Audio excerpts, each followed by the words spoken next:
Mewtwo is a character that is so close to being viable. This might sound like a crazy statement, and interesting to note about Mewtwo is he was once ranked as the very worst character in all of Melee, all the way back in 2002. Many of Mewtwo's weaknesses were figured out all the way back in the day, and there frankly wasn't any Mewtwo mains really pushing the character in the early days of Melee. He was frankly seen as such a bad character, he went up only a couple of spots and then went back down to being the worst character again in Melee's 2006 tier list. It wouldn't take until many years later where Mewtwo would finally crawl out of that place, but only rising at the 20th spot in the most recent Melee tier list. Mewtwo is a floaty character, he's rather lightweight, and pretty much he's going to die really early, and he can lose stocks as early as 80%. This isn't a terrible con if you have strengths to offset it, however Mewtwo frankly doesn't have the best range or KO power to really offset being lightweight and lacking KO power. Although he isn't the worst in those departments, they aren't offsetting his really extreme flaws that he has. His rolls are really slow and predictable,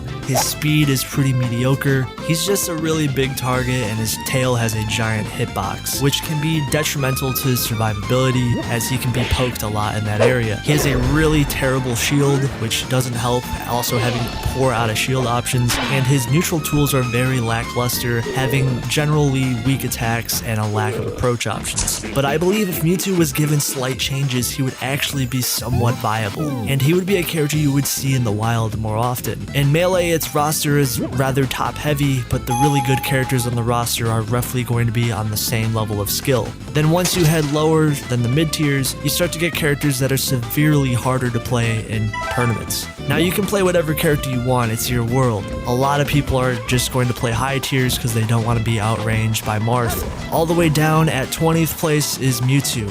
One of the anomalies of his tier is Mewtwo's at the top of the D tier, which in Melee is when it starts to get really bad. Under him are characters that have harder to win matchups with, above him are the more solid mid tiers like Link and Donkey Kong. And Mewtwo is one of the few low tiers that can actually combo high tiers. Who would have thought? Mewtwo does have a tool against Spaceys, and that's being extremely good at using grab confirms with his up throw chain grabs on the Spaceys. This is a really easy way to make quick work of them on stages like Final Destination. Now granted, this is no surefire way to win that matchup, as Fox and Falco are sure going to beat them in a more consistent combo game, their projectiles just generally being way better and having amazing KO power, you get it. But the fact Mewtwo has any tool at all to combo them is actually extremely beneficial to being a low tier. Not only that, but Mewtwo has a typical side B shenanigans that can work on stages like Battlefield. The move is rather bad at doing anything else, but again, Mewtwo can take what he can get. His throws in general are pretty decent, having a somewhat pretty good grab range, especially compared to the other low tier characters. Forward throw is good for racking up damage, down throw can start chain grabs on heavyweight characters and is great for starting combos, especially with his tilts. His back throw and up throw are some of the most powerful throws in the game and can reliably KO above 100% depending on the stage and the character, of course. Mewtwo has one of the longest wave dashes in the game. Yes, he's rather floaty, and also he can double jump cancel. Double jump cancel is when you input a double jump and then you can cancel it with an aerial, and it's actually rather unique technique for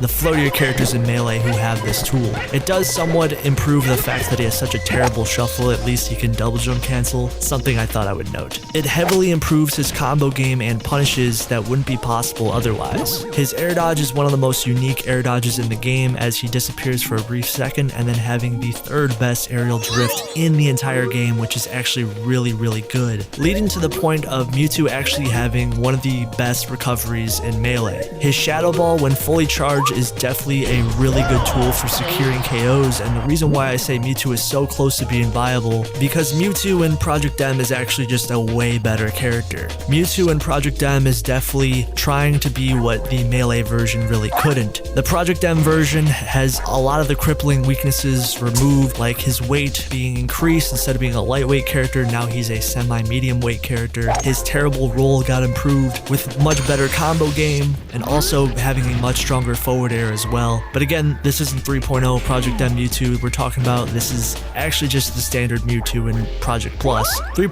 Mewtwo is rather busted. And then bada bing bada boom, Mewtwo is actually a really good character in Project M. Getting heavily buffed in the engine made him from being a bottom tier character in Melee to being a top tier in Project M. The final buff I would like to see if Melee was updated was reducing the size of the tail hurt box, and I wouldn't completely remove it, it, but take a page out of PM and make it somewhat smaller. I think if Mewtwo was given some of those buffs, I think he would be good enough to at least be maybe a mid-tier. This is just the hypothetical world of these small changes being put in honest content Melee La La Land, I guess. It would be really interesting to see a viable Mewtwo in Melee's very competitive meta.